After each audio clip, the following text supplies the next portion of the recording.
భాయ్ సాబ్ you should have patience.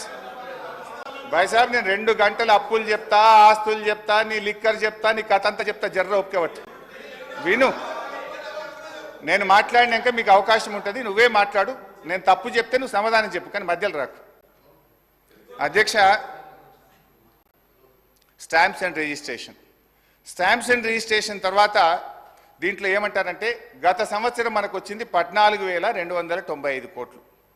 ఈ సంవత్సరం స్టాంప్స్ అండ్ రిజిస్ట్రేషన్ ద్వారా 18,228 కోట్లు ఆదాయం వస్తుందని బడ్జెట్లో బట్టి గారు ప్రతిపాదించారు. ఎట్లా వస్తుంది? దాదాపు 4,000 కోట్లు స్టాంప్స్ అండ్ రిజిస్ట్రేషన్ ద్వారా అదనపు ఆదాయం రాష్ట్రానికి వస్తుంది, దాన్ని మేము ఖర్చు పెడతాము అన్నారు. నేను అడుగుతా ఉన్న గౌరవనీయులు బట్టి గారు, ఒకవైపు ఏమో మీరు వచ్చిన తర్వాత గత 8 మాసాలుగా చూస్తే మంత్ ఆన్ మంత్ మనకు స్టాంప్స్ అండ్ రిజిస్ట్రేషన్ ద్వారా వచ్చే ఆదాయం తగ్గుముఖం పట్టింది. ఒకవైపు ఏమో రిజిస్ట్రేషన్లు తగ్గుతూ ఉన్నాయి, రిజిస్ట్రేషన్ ఆదాయం తగ్గుముఖం పడితే ఇంకొక వైపు మీరు 4,000 కోట్లు పెరుగుతుందన్నారు. ఏ రకంగా పెంచుతారు? అంటే మీరు వ్యవసాయ భూములు, రైతుల చేతుల్లో ఉండే వ్యవసాయ భూములకు భూముల ధరలు పెంచుతారా? Registration fee పెంచుతారా? పేద మధ్యతరగతి ప్రజలు కొనుక్కునే అపార్ట్మెంట్ల మీద వాళ్ళ వాల్యూ పెంచుతారా? రిజిస్ట్రేషన్ ఫీజులు పెంచి ప్రజల మీద భారం వేస్తారా? ఏ రకంగా ఈ 4,000 కోట్లు మీరు ఆదాయాన్ని పెంచుతారో ఈ సభకు, ఈ సభ ద్వారా ప్రజలకు స్పష్టత ఇవ్వాలని గౌరవనీయులు బట్టి గారిని కోరుతా ఉన్నా. అధ్యక్ష, ఎక్సైజ్ ఇదైతే సిగ్గుతో తలదించుకోవాలి కాంగ్రెస్ పార్టీ నాయకులు. అధ్యక్ష, గత బడ్జెట్లో మంచిగా వినండి, నేను చెప్పింది విన్నాక తలదించుకోవడం తప్ప తలెత్తే పరిస్థితి ఉండదు మీకు. అధ్యక్ష,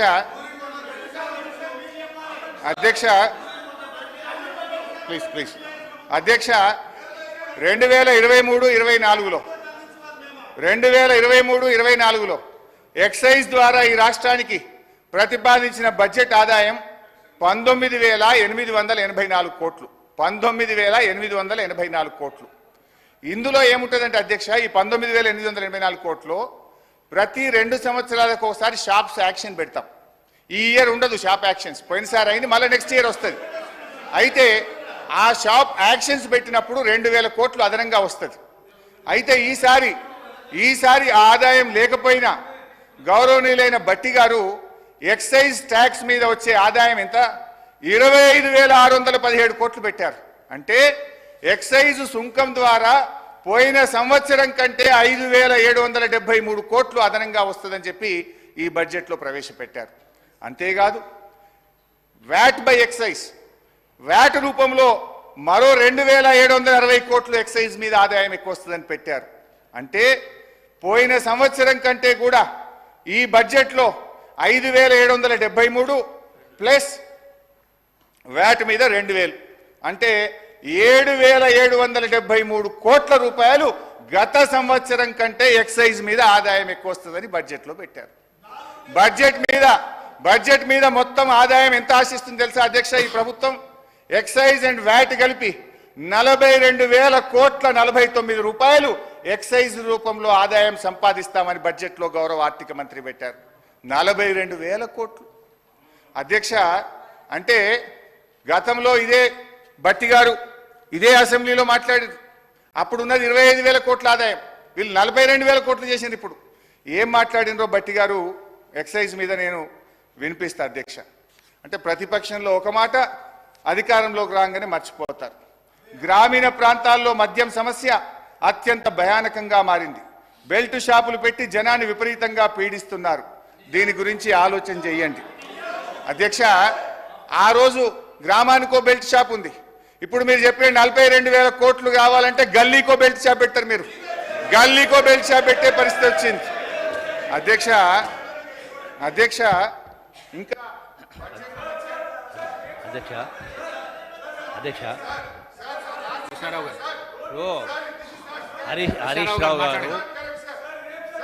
హరీష్ రావు గారు అధ్యక్ష చెప్పిన దానిలో వాస్తవికత ఎంత ఆలోచించిన అధ్యక్ష. గతంలో 2023లో 19,000 ఆదాయాన్ని మాట్లాడినారు. వాస్తవంగా ఆ లెక్కకు వస్తే 2014లో కేవలం 10,000 కోట్ల రూపాయలు ఉంటే ఎక్సైజ్ ఆదాయం. చివరి సంవత్సరం 2023-24 చూస్తే అధ్యక్ష 30 అధ్యక్ష అధ్యక్ష 34,000 వాళ్ళ ప్రభుత్వ హయాంలో చివరి సంవత్సరము ఆదాయము 34,869 కోట్ల రూపాయలు ఆదాయం వచ్చింది అధ్యక్ష.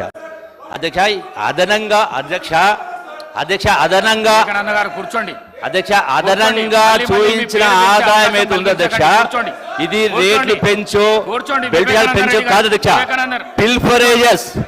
పిల్ఫరేజెస్ టెక్నాలజీ యూజ్ చేసి అక్రమంగా కావచ్చు, అక్రమంగా ఇక్కడి నుంచి ఇతర రాష్ట్రాలకు వచ్చి ఇక్కడ రావడం కాదు, వచ్చేటువంటి దానిలో టెక్నాలజీని యూజ్ చేసి పిల్ఫరేజ్ తగ్గించి రాష్ట్ర ఆదాయం పెంచు అధ్యక్ష. రేట్లు పెంచు, బెల్ట్ షాపులు పెంచు కాదు అధ్యక్ష. ఈ వాస్తవాన్ని గ్రహించాలని కోరుతా ఉన్నా అధ్యక్ష. సార్ గౌరవ స్పీకర్ గారు ఒక్క సబ్మిషన్ సార్. హరీష్ రావు గారు మీరేమన్నారు? సబ్జెక్ట్ వచ్చినప్పుడు ఆ కన్సల్ట్ మినిస్టర్ మాట్లాడే అవకాశం ఉన్నది. మీ లెక్కల ప్రకారము వారిచ్చే సమాధానాన్ని మీరు కూడా వినాలి. వివేకానంద గారు మీరు సభా సమయాన్ని వృధా చేయొద్దు ప్లీజ్.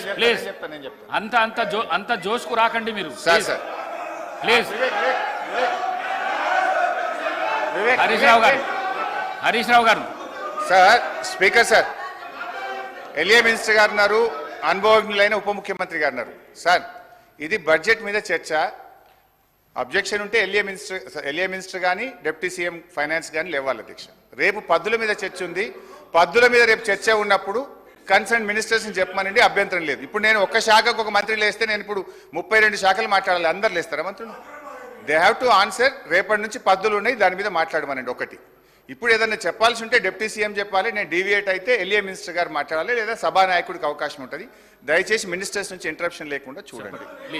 అయితే గౌరవనీయులు మన జూపల్లి కృష్ణారావు గారు ఎక్సైజ్ మంత్రి గారు వాస్తవాలు ఒప్పుకున్నందుకు వారికి ధన్యవాదాలు. 7,000 కోట్లు పెంచుతున్నాం. ఈసారి ఎక్సైజ్ మీద 42,000 కోట్ల ఆదాయాన్ని మేము గల్లీకో బెల్ట్ షాపు పెట్టి ప్రజల రక్త మాంసాలు పీల్చి పిప్పి చేసి వసూలు చేస్తామని ఆయన హరీష్ రావు గారు డిప్యూటీ సీఎం గారు అధ్యక్ష ఆగండి. డిప్యూటీ సీఎం గారు అధ్యక్ష హరీష్ రావు గారు ఇంతకుముందు లెజిస్లేటివ్ అఫైర్స్ మంత్రిగా కూడా చేశారు, ఫైనాన్స్ మినిస్టర్గా కూడా చేశారు.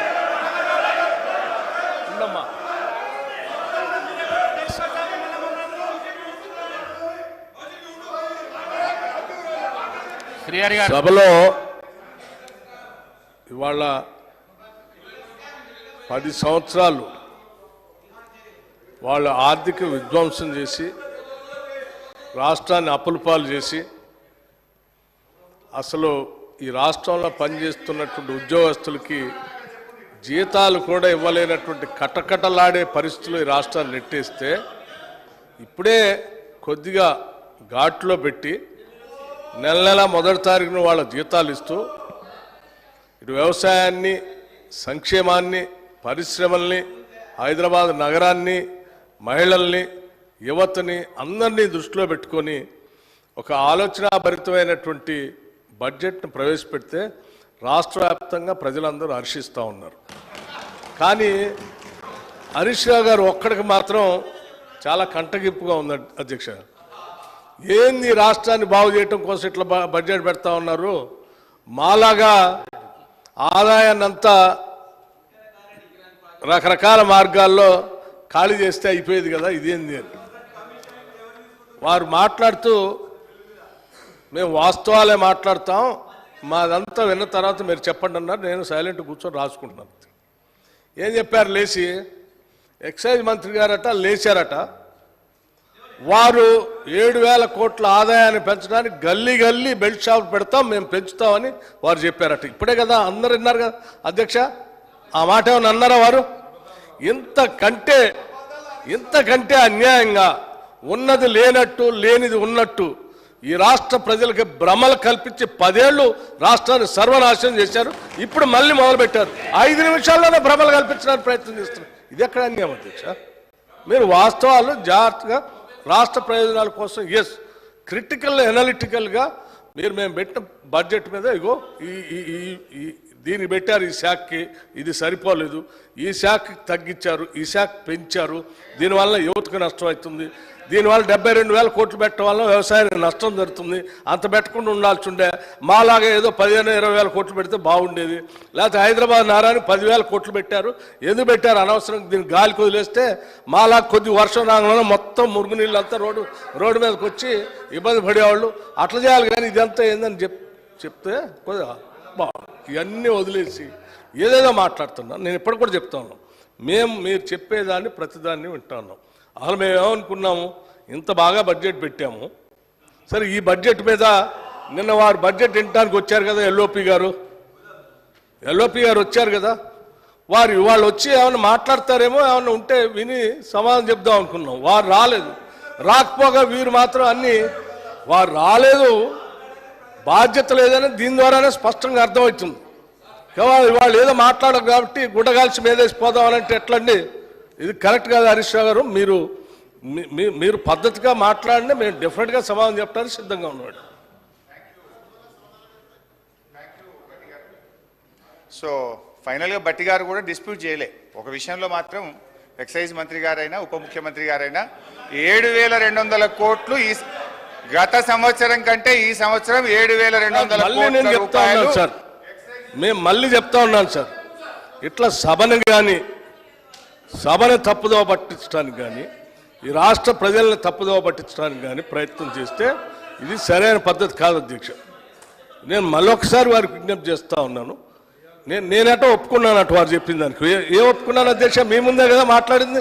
అంటే ఇంతకంటే పచ్చిగా నేను అనకూడదు, మరి అబద్ధం అని, ఇంతకంటే సత్యదూరమైనటువంటి మాటలు ఎంత భయంకరంగా ఇట్లే భ్రమలు కల్పిస్తే ఎట్లా అధ్యక్ష?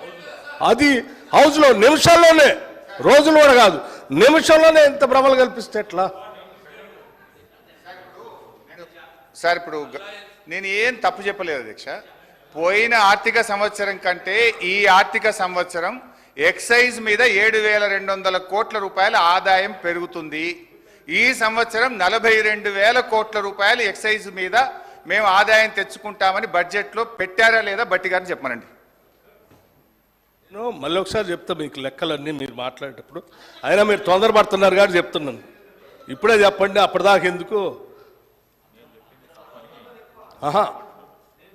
ఎక్సైజ్లో మేము ఆక్షన్ పెట్టాము గత సంవత్సరం, అందుకే మాకు ఆదాయం పెరిగింది. ఈ సంవత్సరం కదా పెట్టాల్సింది, నిజమే. మేము కూడా అనుకున్నాం ఈ సంవత్సరం కదా ఆక్షన్ పెట్టాల్సింది. మీరు ముందే ఎందుకు కూశారు అధ్యక్ష? ముందే ఎందుకు కూశాను? ఎందుకు కూశారు? మీరు ఈ సంవత్సరం పెట్టాల్సిన ఆక్షన్ మేము ముందే ఎలక్ట్రిక్ కంటే ముందు ఎందుకు పెట్టుకున్నారు? అంటే ఏదో దాంట్లో ఎంత దొరికితే అంత దోసుకుందామనే ఆలోచన మీది, అది తప్ప ఇంకోట. రెండోది నేను ఇంకోటి చెప్తున్నా, ఏంటి అధ్యక్ష? టానిక్ లాంటి షాప్స్, దుకాణాలు పెట్టి ఆక్షన్ ద్వారా స్పష్టంగా ప్రభుత్వానికి రావాల్సిన ఆదాయాన్ని ప్రభుత్వానికి రానియకుండా, సంబంధం లేకుండా అడ్డగోలుగా మీరు లైసెన్సులు ఇచ్చి టానిక్ లాంటివి పెట్టి ప్రభుత్వానికి రావాల్సిన ఆదాయాన్ని కొద్దిమంది కుటుంబాల చేతుల్లో బయటట్టు చేశారు. అటువంటి దాన్ని మేము పోనీయం, ఆ ఆదాయం అంతా రాష్ట్రానికి వచ్చేటట్టే చేస్తాం. అటువంటి వ్యక్తుల చేతుల్లోకి రాష్ట్ర ఖజానాన్ని పోనీయకుండా మేము జాగ్రత్త కాపాడుతాం. ఆ లెక్కలు కూడా చెప్తాను. మీరు తొందరపడుతున్నారు కాబట్టి ముందే చెప్పాను, ఇంకా ఉంది దాని గురించి అన్ని చెప్తాను. మీరు విన్నారు, ఈ సభను వింటున్న ప్రజలు, చూస్తున్న ప్రజలు కూడా విన్నారు. నేను చెప్పిన 42,000 కోట్లు ఎక్సైజ్ మీద ఆదాయం పెంచుకుంటున్నారు, గత సంవత్సరం కంటే 7,200 కోట్లు పెంచుతున్నారు అనే దాన్ని డిస్ప్యూట్ చేయలేదు. నేను చెప్పింది నిజం. అయితే వారు కొన్ని స్వీపింగ్ రిమార్క్స్ చేసినారు. మేము ఏదైనా తప్పు చేస్తే మీరు ప్రభుత్వంలో ఉన్నారు, ఎంక్వైరీ వేయండి, చర్యలు తీసుకోండి, వీఆర్ ఎట్ లిబర్టీ. కానీ బాధ కలిగే అంశం ఏంటంటే, గౌరవనీయులైనటువంటి మన సభానాయకులు సభలో లేరు. గతంలో మా మీద ఆరోపణలు చేశారు, తెలంగాణ బెల్ట్ షాపులు తెలంగాణ అయిందని, బొందలగడ్డ తెలంగాణ అయిందని వీళ్ళు మాట్లాడారు. మరి ఇప్పుడు మీరు మద్యాన్ని నియంత్రించి బెల్ట్ షాపులు ఎత్తేస్తామని మీ ఎన్నికల మేనిఫెస్టోలో చెప్పారు. నిజంగా మద్యాన్ని నియంత్రిస్తే బెల్ట్ షాపులు ఎత్తేస్తే ఆదాయం 42,000 కోట్లు ఎట్లొస్తుంది? అంటే మీరు బెల్ట్ షాపులు ఎత్తేస్తారా, గల్లీకి ఒక బెల్ట్ షాప్ పెడతారా, లేదు ఏ రకంగా ఆదాయం తెస్తారో గౌరవనీయులు ఆర్థిక మంత్రి గారు సమాధానం చెప్పేటప్పుడు చెప్పమనండి. నేనేమంటున్నా అంటే మీరు ఆదాయం పెరుగుతుంది అన్నారు, ఆ 7,000 కోట్ల రూపాయల ఆదాయం ఎట్లా పెరుగుతుందని ప్రభుత్వం భావిస్తున్నది, ఏ రూపంలో పెంచుకుంటారో మీ సమాధానంలో చెప్పండి. నేను బడ్జెట్లో చూశాను అధ్యక్ష, బడ్జెట్లో ఒక 2 విషయాలు చెప్పారు. బీర్ల మీద ఆదాయం 2,760 కోట్లు పోయిన సంవత్సరం బీర్ల మీద ఆదాయం వస్తే ఈ సంవత్సరం బీర్ల మీద 3,500 కోట్ల ఆదాయం వస్తుంది అన్నారు. అంటే బీర్ ధర పెంచుతారా, ఎట్లా వస్తుందో చెప్పండి.